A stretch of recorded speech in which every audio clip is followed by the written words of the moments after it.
Offerings. The Bible states that firstborn animals and the first crops of the harvest are fitting offerings to God. It is unclear exactly why God rejects Cain's offering, but it is likely that they were not the first crops, which were deemed the best. Cain and Abel. After Adam and Eve had been banished from the Garden of Eden, their first son Cain was born.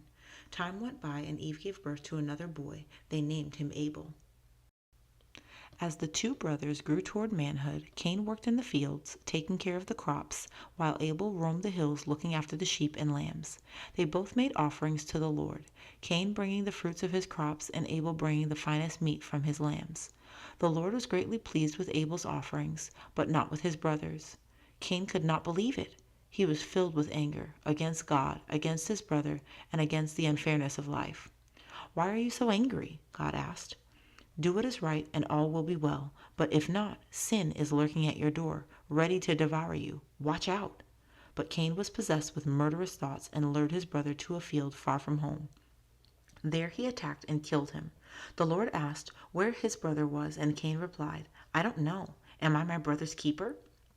God, who sees everything, said, "Cain, what have you done? Your brother's blood cries out to me from the ground where it was spilled. You are cursed. As long as you live, you are an outcast from man and from God, condemned to wander the world for the rest of your days." "My punishment is more than I can bear," wailed Cain. "I have lost everything, driven from the land and from God. I am homeless and will spend my life on the road, at the mercy of murderers."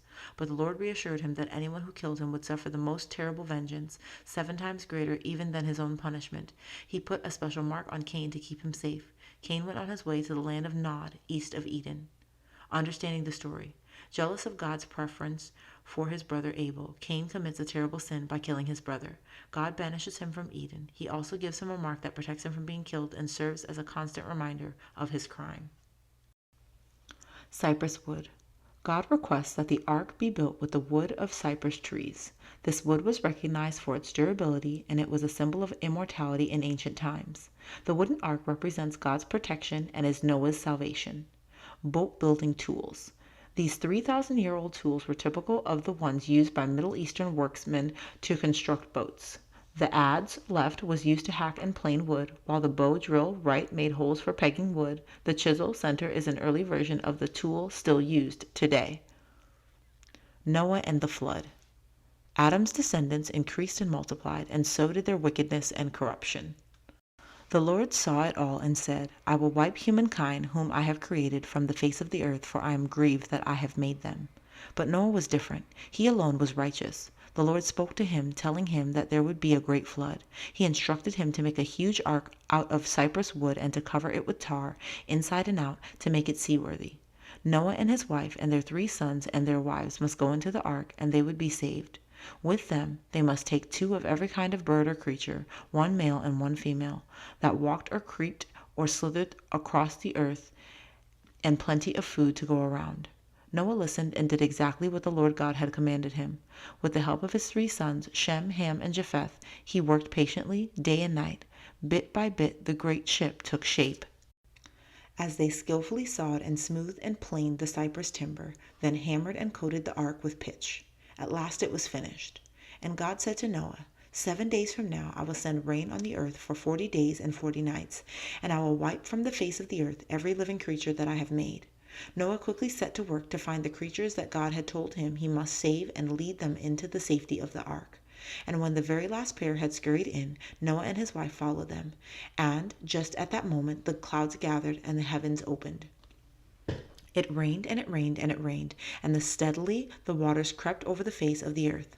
Almost every living thing perished, apart from Noah and the animals on the wooden ark. Then, after many days, God sent a strong wind that raced and whistled around the world, drying up the water. Slowly but surely the levels began to drop. One day the ark shuddered to a halt. It had run aground on the top of Mount Ararat, surrounded by a vast expanse of sea. Noah wondered whether there might be any dry land over the horizon, so he chose a raven and launched the bird into the air to search for land, but it flew back. Noah tried again, this time choosing a dove, but she returned to the ark too. 7 days later he sent her out again, and she flew back triumphant with an olive leaf. When the earth had emerged once more, God spoke to Noah, "Come out of the ark, you and your wife and your sons and their wives. Bring out every kind of living creature that is with you, so they can multiply on the earth." So they all came out of the ark for the first time in many months. Noah built an altar to the Lord and made sacrifices on it.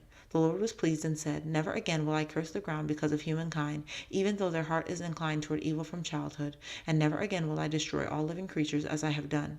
A beautiful rainbow appeared as he made a covenant with them that life on earth would never again be destroyed by flood. And he said, "I have set my rainbow in the clouds, and it will be the sign of the covenant between me and the earth. Whenever the rainbow appears in the clouds, I will see it and remember the everlasting covenant." Mount Ararat. There is no agreement as to where the ark ran aground. Perhaps the most popular suggestion is Mount Ararat above, which lies in the Ararat mountain range in modern-day Turkey. Archaeological expeditions have sought to unearth the ark there, but it has never been found. Olive branch.